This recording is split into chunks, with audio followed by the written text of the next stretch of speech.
We're going where you want to go so you can be where you need to be. It's Road Gang Radio with Lindsay, Lawler, and Jimmy Mack on RadioNemo.com. God bless us, everyone. God bless us, everyone. And God bless our next guest, Jim, who's in studio today. So that's an extra layer of fun. Today we've got a powerhouse in the Louisiana film industry joining us and beyond, by the way. Patrick Mulhearn. He's worn just about every hat you can wear in the business. Producer, consultant, studio exec, policy shaper, and P.S., by the by, he's brought more than $1 billion in productions through Louisiana, from Battleship and Twilight to homegrown indie projects. He's helped make Baton Rouge a real player in the film industry. He's also, by the way, love it or hate it, an LSU Tiger. Big fan, yo. Go Tigers. Go Tigers. Go Tigers. Go Tigers. Go Tigers. He's a champion of independent filmmakers like our own Madison with a T. And now he's the founder of the Louisiana Academy of Production, which is a first of its kind charter school opening in 2026. Very cool. Y'all, we told you that we surround ourselves with the goers and the doers. Our next guest is the mascot of all that. Please make welcome to the show our new friend, Patrick Mulhearn. Good morning. Good morning. Thanks for having me. Thanks for being here. I can't see you. What are you wearing, Patrick? Not really, but really, what's happening? I'm going with kind of a typical film look. I've got jeans and a jacket and a hat. And I love that. Can you turn the camera on? Can I see my new friend here? We're actually, Tara, Madison is going to set you up. I'll let you get a look at the gentleman over there. Give Hello. Hey, nice to put a face with a voice. Yeah, good looking guy. He's actually, and by the way, I want to give him a big shout out. He is wearing actually a sports coat along with his pants, right? That's a sports coat, correct? Yeah, jeans and a jacket. Yeah, jeans and a jacket. Oh, there are pants. Oh, good to know. Yeah, by the way, again, somebody keeping it professional around here. Not as professional as that shirt that you have on, Jim, but a close second. It's Wonderful Weirdo Day, Lindsay. I got a big eyeball on my shirt. Big eyeball on my shirt. I love movies. And this is why it's great to have Patrick here. This is a T-shirt that's in celebration of all the horror great movies. And so I figured, we're heading towards the October country, the spooky season. So I would do a little representing on Wonderful Weirdo Day. Let's go. Let's make it happen. I have a weird question for you. Who would you say, Madison not included, is the most famous filmmaker to come out of Louisiana? Well, I'm going to have to go with Steven Soderbergh. I was hoping you'd say that. I was hoping you'd say that. Yeah. I mean, we're calling him, the godfather of independent film, and we're saying Baton Rouge is the birthplace of modern independent film because that's where Sex, Lies, and Videotape shot. Yeah, and we were talking about that a couple of weeks ago, Lindsay. I was actually telling you remember that when I was growing up. I remember I was at the University of Georgia when Sex, Lies, and Videotape won Cannes, and it was one of the most contentious Cannes of all time because, Lindsay, in one moment, the whole world found out who Steven Soderbergh and Spike Lee were at the same festival. I mean, both, Soderbergh had never made anything that long, and Lee was just getting warmed up, and it was like one of the most contentious. But if you think about those two movies, it ends up influencing everything that's come out in regards to independent film since. Oh, that's and right. A lot of it starts in Baton Rouge, right? Yeah. And in fact, that film put the Sundance Film Festival on the map. So it was not as big of a deal until that film went through there, and that was '89, if I'm not mistaken. Yeah, it is, and it was a big deal. I remember I saw both those films within a week of each other. Wow. And it was just a. By the way, Lindsay, do you know who the star of Sex, Lies, and Videotape was? It actually made somebody a really big star. Yeah, I'm looking at him in my brain, and all of a sudden I can't even pull his. Yeah, and he actually changed his acting style after many years later. Say the name; it's going to kill me. James Spader. Thank you. Good It's Lord. James Spader, who actually was a mumbler and and would always kind of work his way into delivering dialogue at the time. Years later, he's become like a portrait of clarity as a performer. But he is so good in that movie, and it's funny because I went back and watched it again, guys, and I was like, this film is better than I remember it. It really holds up after time. And it really looks into the future, the idea of filming each other to get down to the core of a relationship. Everybody's got cameras in the movie and is filming each other constantly. Does that sound like, for '89, it sounds like... That just sounds like what happens at my house. Exactly. Every night. Exactly. Hey, so Patrick, talk to our audience a little bit about, if you could just kind of explain kind of film for dummies real quickly here, in a sense of, my husband works in film and TV as well, and we used to live in LA. We're in Nashville now, but he does a lot of traveling, a lot of filming in Louisiana, in Georgia. And, you have said that Louisiana is still a great place to shoot a movie. Can you just talk about, especially when, Hollywood seems to be quote unquote struggling. What's your take on and why people are expanding out, filming in other places, from the tax breaks to the just talk a little bit about why less Hollywood and more other places these days, if so people understand that. Yeah, well, sure. I mean, well, let's go back again to the pandemic. How about that? And, we were all stuck at home. No. Okay. Extended snow day. Yay. Right, well, no. Okay. Well, so if you remember, a lot of us just sat at home and binge watched, right? We're kind of scraping the bottom of the barrel at Netflix at my house, and because Americans in the world really consume so much content, they decided that, hey, as soon as we get out of this thing, we're going to greenlight everything. And they did, because all these streaming services are trying to compete with each other for subscribers, and they all kind of want to put each other out of business. And lo and behold, they spent themselves into oblivion, right? And of course, when the pandemic lifted, everybody wanted to get out and do other things besides sit at home and watch movies. And so their stocks started to tank.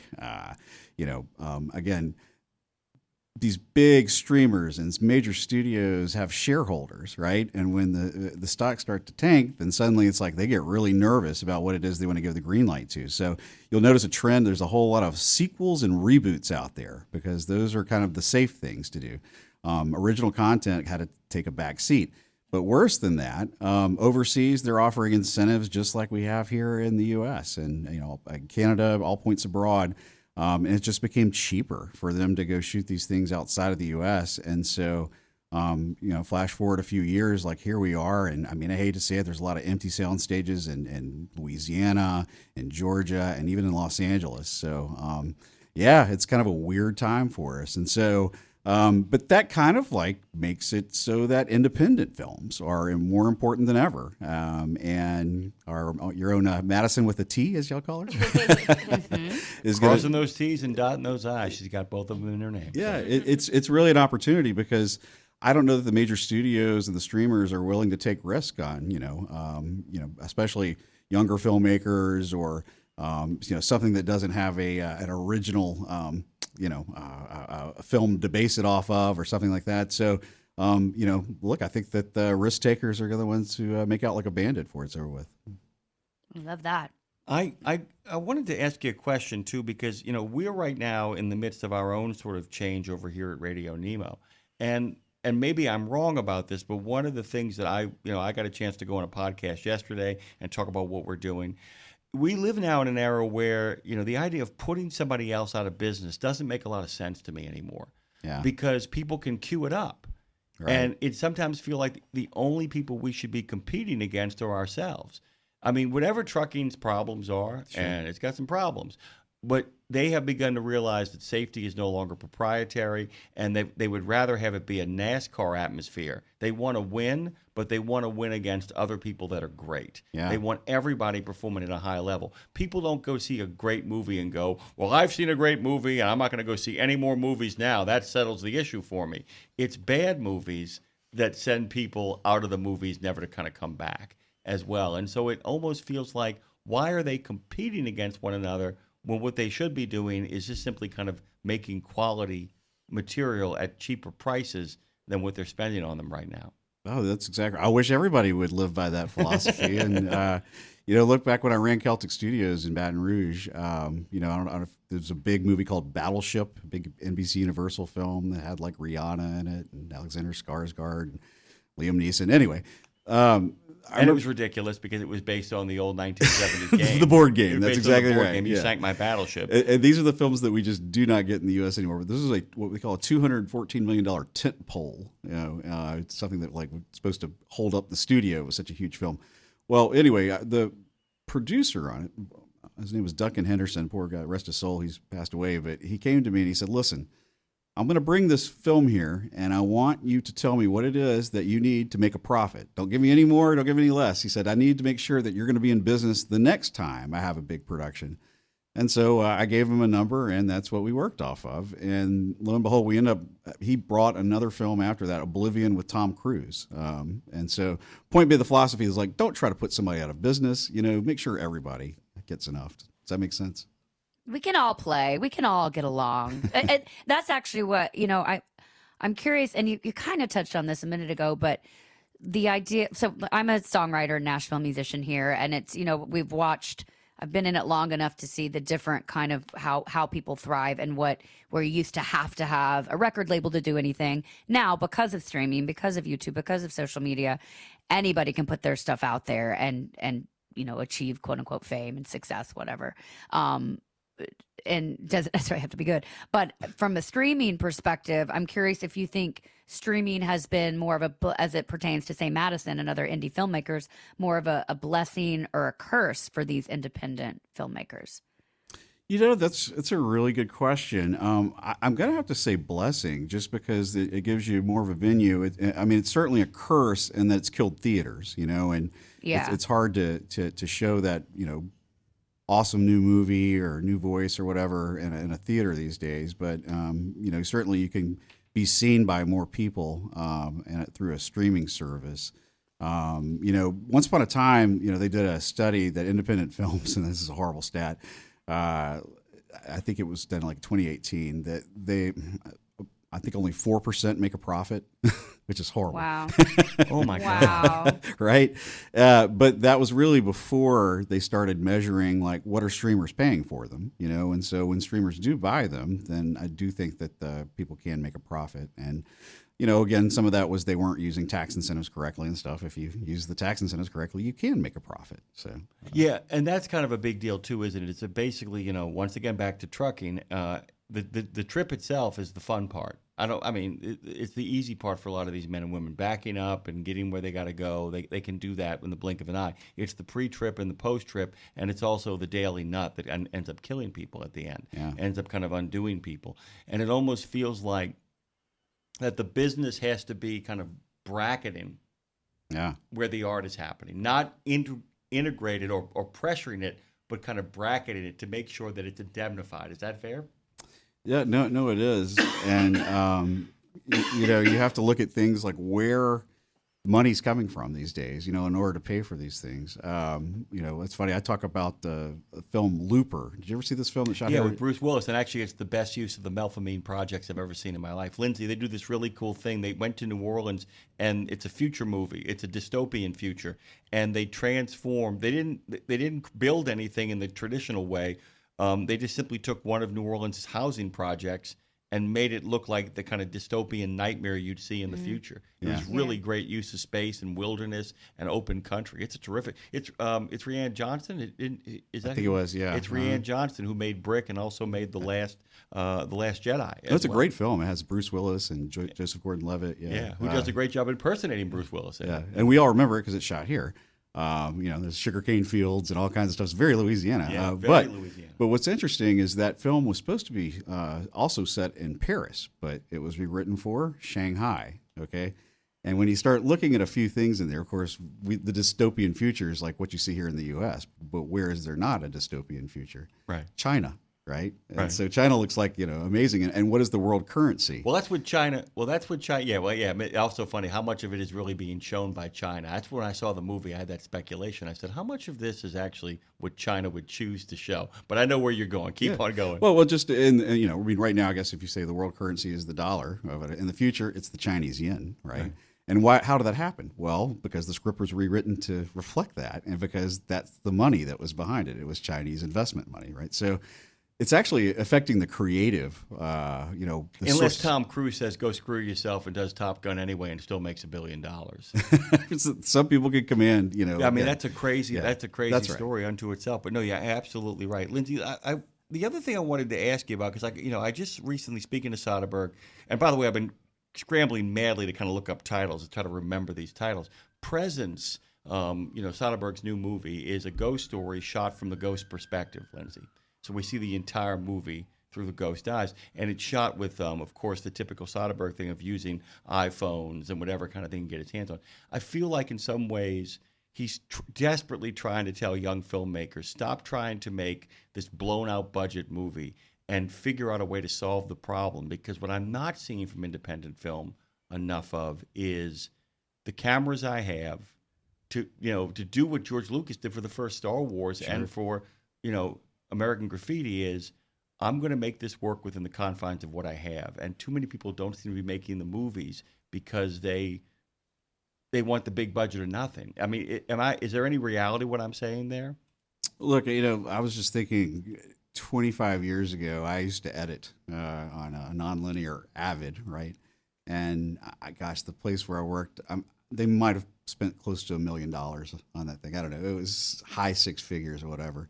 I mean, that's on your iPhone right now, that same technology. I mean, there's really no excuse for an independent filmmaker who has a vision, wants to tell a great story. The technology's there. You can go do it, It's just a matter of the people, It's also the lack of scripts. I know there's a gazillion. It all starts with a good story. Yeah, and there's a gazillion scripts out there, Lindsay, and people say there's a gazillion. And literally, I was a reader for a while. You can't get past page 20. You got to go to page 20 at least, Lindsay, to kind of make it happen. But at page 20, you can kind of give up. And I'm telling you, man, it's amazing how little content is out there. Go ahead, Lou. No, I was just saying over in the comments, Patrick, our trucker Boson is saying that they just filmed a murder suspense movie in his town last year based solely on the reason that they still have a functional roadside phone booth next to a motel, which I love. That's such a, we're going back to like, why do we film things other places? And especially like Nashville 911 has come out now. They film the promo here, but they're not like filming here. But when you're going to places, it's because they have certain things or certain feels. And, LSU, obviously a big part of your story. And now you're producing a film about Billy Cannon. Can you walk us through what that looks like and how much of the filming is there, and or how much are you offsite in other locations, and kind of what does that whole experience look like as it pertains to Billy? Yeah, sure. Well, I mean, again, for those who aren't familiar with Billy Cannon's story, he's probably the only Heisman Trophy winner who went to federal prison for counterfeiting. And, before Joe Burrow and before Jaden Daniels, he was LSU's only Heisman Trophy winner. But there was so much more of his story. And when you think about it, he has the only statue in front of Tiger Stadium. But this is a guy who at one point was the biggest embarrassment in the history of LSU or Baton Rouge or maybe even Louisiana. And it's really all about like his life after football and after the counterfeiting. He was at Angola, not as a prisoner, but as the guy who was both a dentist and ended up taking up the entire medical operation of Angola prison, which is, not a friendly prison. Anyway, actually, I went to his funeral when Billy Cannon died in 2018, and they were reading letters from the prisoners who say things like, look, when you're in Angola, you forget you're a human, and you go visit somebody like Dr. Cannon, and you just reminds you that you're still a person and you still have value. And anyway, it's just a really kind of a touching, story of redemption. It's Chuck Colson. I mean, it's basically the same thing. The Nixon age, Chuck Colson, who went to prison and comes out of prison. His politics didn't change, but his love and his compassion for his fellow prisoner. He becomes one of the great advocates for prison needs to stop and end the moment you go in. Yeah, it's being inside is the punishment, not what's waiting for you inside. That's very similar to Billy Cannon's story. Exactly. And it really lands. And so the story, whereas at one point it was written, have you seen the movie Reagan? It's funny you mentioned Quaid? Yeah. Dennis Quaid, because he's the one that plays the fictionalized version of Billy Cannon, and everybody's All-American. That's exactly right. Crazy. It is a small world. So the gentleman that wrote Reagan is named Howie Klausner, who actually lives in Franklin. You can go have coffee with him if you'd like. I'm having coffee with him today. Now, he just doesn't know it. But Howie also wrote the movie Space Cowboys with Clint Eastwood a long time ago. Tommy Lee Jones. Anyway, but he's also he's a football guy and like just got it right off. So he wrote the script as a biopic. I mean, from Billy Cannon's early days in Mississippi all the way through his death. And after a while, we decided that it was kind of a little too much, and he didn't get to like the heart of the redemption story until like page 80, right? So I think this film is probably going to focus more on Billy Cannon's life after football now. So I guess what I'm saying is it went through a major rewrite, and at this point, it's like okay.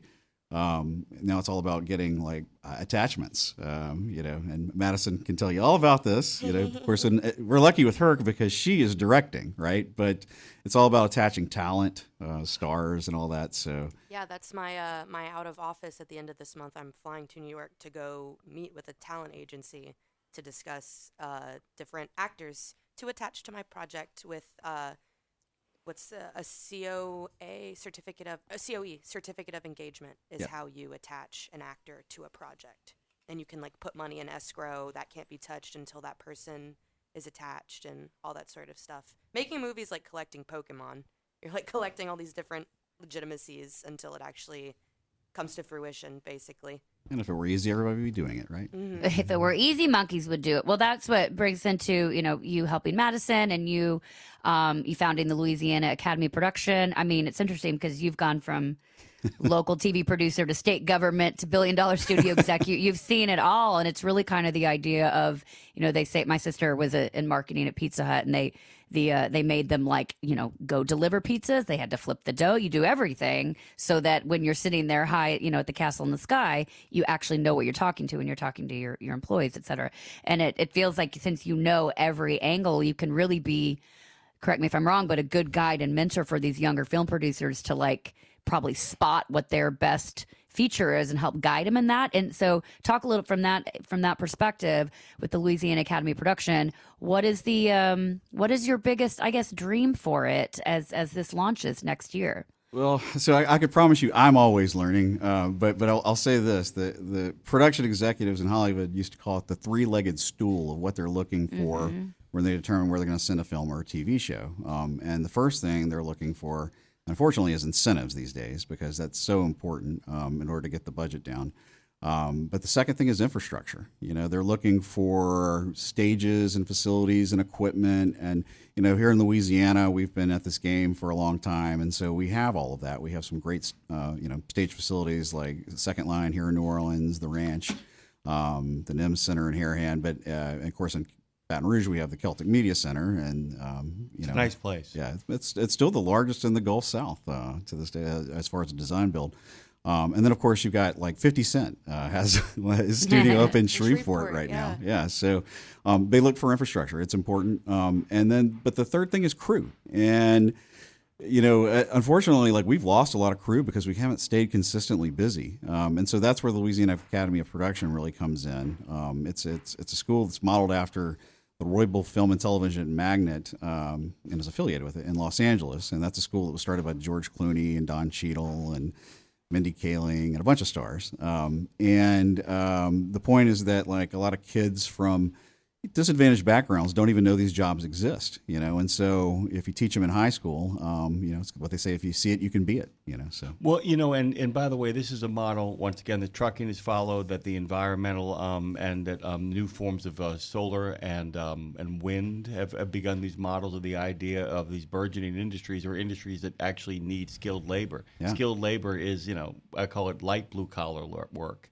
Neither blue nor white, but someplace in between, people who can actually read and actually assemble. And there's a lot of need for it. I think that's definitely what filmmaking is. It's like an in-between. Yeah.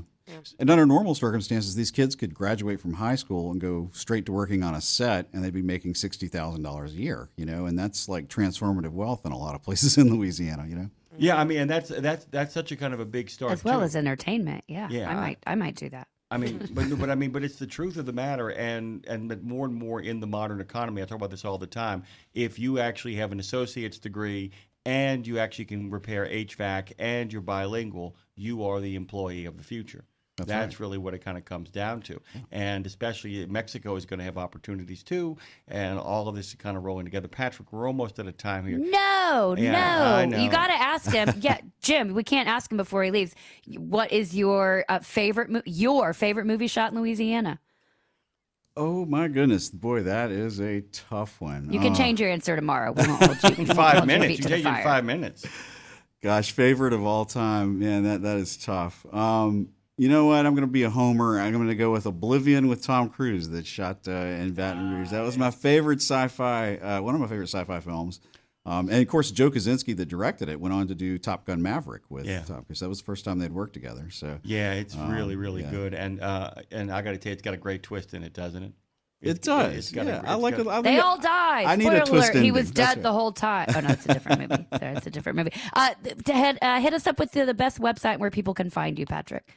Oh, sure. Well, we have a little film finance company for people who need tax credits and filmmakers who are looking to connect with people who need tax credits. It's Irrevocable Designee filmcredit.com. I know that's a hard thing to say and spell. I'm sure you guys can put it on your website or whatever. Let me ask you. This is a completely self-serving question. Let's say you were doing another artistic project and you wanted to make a documentary that had large sections of fictionalized stuff. Could you use the film credits for that? Oh, sure. Yeah. No, the film credit was always judging a minimum spend, right? So I think it's still $300,000 for some and $50,000 for others. So yeah, if you can just hit that minimum threshold of spending, then you can qualify for tax credits in Louisiana. Patrick Mulhearn, you're welcome back here anytime. It's an absolute pleasure making your acquaintance. Best of luck to you, by the way. Yeah, thanks. Thanks for making the time. What a pleasure being here. I just want to say one thing. Hey, Lindsay, Franklin, Tennessee is the faith-based film capital of America. I don't know if you knew that, but you know what? I didn't know it in those exact terms, but I'm not shocked. The church on every corner, the music lovers of faith-based, and I see a lot of them. I meet a lot of them. So let me know when you get down here, and we'll pray, and then we'll go honky tonk. How about that? Sounds like a plan. #balance.